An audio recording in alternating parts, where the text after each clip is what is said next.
నమస్కారం సార్, న్యూస్కి స్వాగతం. అక్రమంగా తొలకవర్స్ రాయిని గూడూరు నుండి చెన్నైకి తరలిస్తున్న టిప్పర్ డ్రైవర్తో పాటు ట్రిప్పర్ యజమానుల్ని అదుపులోకి తీసుకున్న తడా పోలీసులు.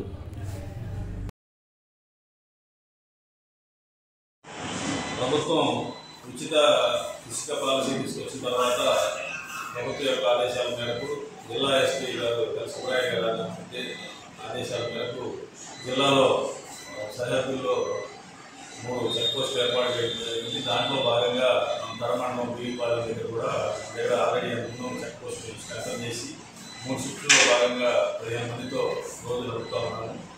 దాంట్లో ఆ విధుల్లో భాగంగా ఈరోజు ఉదయం తెల్లవారుజామున 7 గంటలకి గూడూరు నుంచి చెన్నై ఉన్నటువంటి ఒక టిప్పర్ని ఆపి పరిశీలించడం, దాంట్లో బాధ్యత ఇవ్వడం జరిగింది.